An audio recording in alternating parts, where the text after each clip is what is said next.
இன்று நம்ம கேலக்ஸி தமிழ் டிவியில் தமிழ் சினிமாவின் உங்களுக்கு தெரியுமா நிகழ்ச்சியில் பார்க்க போவது தமிழ் சினிமாவில் புகழ் பெற்றவரும் ஏறக்குறைய 50 ஆண்டு காலம் வில்லன் மற்றும் திரைப்பட தயாரிப்பாளர் தனக்கென தனி முத்திரை பெற்று விளங்கிய பழம்பெரும் நடிகரான திரு PS வீரப்பா அவர்களின் திரையுலக பயணம் பற்றி பார்க்க போறோம். அக்டோபர் 9, 1911 ஆண்டு திருப்பூர் மாவட்டத்தில் உள்ள காங்கேயத்தில் பிறந்தார். ஆனால் அவர் பொள்ளாச்சியில் உள்ள தனது தாத்தாவின் வீட்டில்தான் வளர்ந்தார்.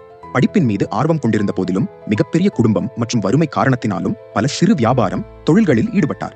சென்னைக்கு வரும் முன்னர் கோயில் திருவிழாக்களில் நடைபெறும் நாடகங்களில் நடித்து வந்தார். சிவன்மலையில் அப்படி நடைபெற்ற ஒரு நாடகத்தில் இவரை பார்த்த KB சுந்தராம்பாளும் அவரது சகோதரரும் சென்னைக்கு வருமாறும் திரைப்படங்களில் நடிக்குமாறும் வலியுறுத்தினர்.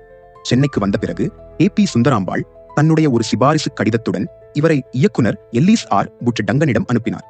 பல முயற்சிகளுக்கு பிறகு AP சுந்தராம்பாள் முக்கிய வேடத்தில் நடித்து 1940 ஆண்டு வெளியான மணிமேகலை என்கிற திரைப்படத்தில் வீரப்பா முதலில் அறிமுகமானார். அதன் பிறகு சிறு சிறு வேடங்களில் நடித்து வந்தார். 1945 ஆண்டுக்கு பிறகு பிஸியான நடிகராக மாறினார்.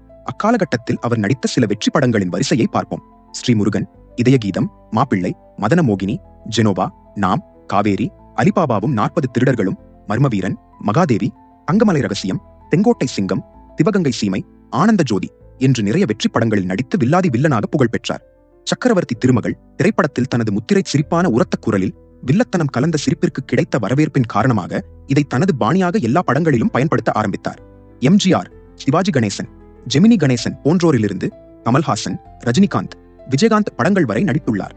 ஒரு கதாநாயகன் வசனம் புகழ் பெறுவதில் சந்தேகமில்லை. ஆனால் ஒரு வில்லன் நடிகரின் சினிமா வசனம் தமிழ்நாட்டின் பட்டி தொட்டி எல்லாம் இன்றும் புகழ் பெற்று விளங்குகிறது. உதாரணத்திற்கு வஞ்சிக்கோட்டை வாலிபன் திரைப்படத்தில் அவர் பேசிய சபாஷ் சரியான போட்டி என்ற வசனமும், மகாதேவி திரைப்படத்தில் மணந்தால் மகாதேவி இல்லையேல் மரணதேவி என்ற வசனமும் சொல்லலாம். தான் நடித்த ஒவ்வொரு படத்திலும் தனது சிம்மக்குரலின் வசனங்கள் மூலம் தனி முத்திரை பதித்தார்.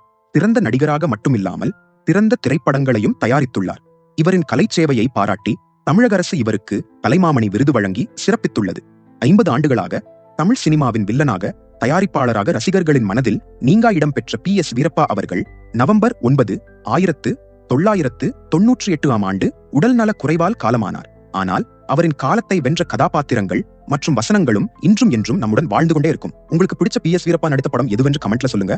இந்த வீடியோ பிடிச்சிருந்தா லைக் பண்ணுங்க, உங்க நண்பர்களுக்கு ஷேர் பண்ணுங்க. இது போன்ற சினிமா தகவல்களுக்கு மறக்காமல் நம்ம கேலக்ஸி தமிழ் டிவியை சப்ஸ்கிரைப் பண்ணி ஆதரவு தாருங்கள். அடுத்த ஒரு நல்ல வீடியோவில் சந்திக்கின்றேன். நன்றி.